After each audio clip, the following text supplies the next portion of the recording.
Okay, so we'll start the peacock. I'm going to start with gouache. I use this on certain pieces when there is specifically black, really, where I don't want the pigment to muddy up the rest of the piece. So for instance, with this peacock butterfly, it's got some beautiful colours there, and whereas if I was going to use a black pastel pencil, it would potentially muddy or could muddy up those other beautiful colours that I'm putting down. So what I use instead, it's great to use for tigers and cheetahs and animals like that too, when you're dealing with lots of black spots, and potentially they could muddy the other colours surrounding it. Gouache is fantastic because you can go over it again with pastel, with your pastel pencils, and it doesn't take too long to dry as well. So I just put a little bit of gouache in a little bowl, literally a few drops of water, get it to the consistency you want, and then place it on the on your piece, and then wait for it to dry, and then you can carry on, and then be free in the knowledge that it's not going to muddy. So you'd still potentially go over it with black pastel, but yeah, it's at least that it's not going to muddy the rest of the beautiful colours that you'll be putting down, for instance on this peacock here, butterfly. So yeah. And again, we don't need to be 100% exact, close enough to where the markings are on the reference. It doesn't matter too much because every butterfly is different. Just start light, build slowly, and just adjust as you need to. You don't want to press too hard, I feel anyway, at this stage. It can just feel the tooth. And pressure is how we can control that depth and glow, washing through it. So I'm just blending those out with the colour shaper.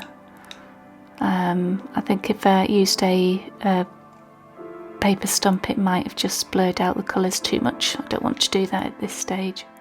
I'm quite happy with that. Just going to grab a paper stump and just gently blend those in. Just remembering to sort of leave the vein lines prominent as they are in the reference, and just gently blend in the different shades. Okay, so just picking up the Derwent tomato, another lovely red, and just going over where you can see the sort of the other section of the wing there at the bottom. It holds more red, so I'm just going to map it out. It sort of comes down from there and across a little. This is a good base layer really, just to sort of map out where those other fine hairs are coming from over the butterfly's body.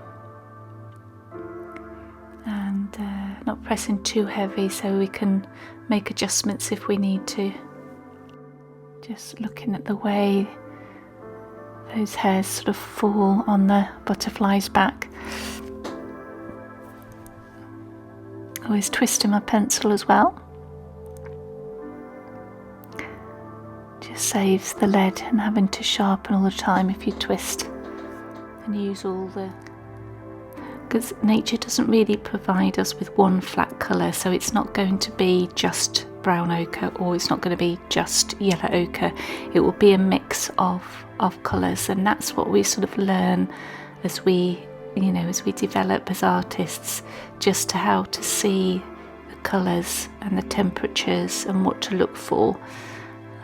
So with the butterfly, it's it has got some light reflecting on its delicate hair, so you know, it's good to get that in. So we get in those oranges and those reds first down, and then we can go over with those lighter colours that we can see sitting on the top that the sun's reflecting on. Because it might look, just when your eyes just look at it, it's, oh yeah, orange, but it is a mix of colours, it really is. So you need those sort of red tones in as well, just to get that, because nature's not one flat colour. Obviously it's made of different tones and different shades and temperature, and so even though our brain likes to simplify the fact that, oh yeah, that's orange, there's a lot more depth to it than that. Otherwise it will look just look flat. Okay, so we're on the third and final part. So we're on the last section of the butterfly, and then we will sort of just tweak and go over just the parts that we just need to finalise. So I'm just working on this last section now of the wing, going in with that dark red again, just underneath the vein there, just to make it stand out that little the shadowy area where it sort of sticks out.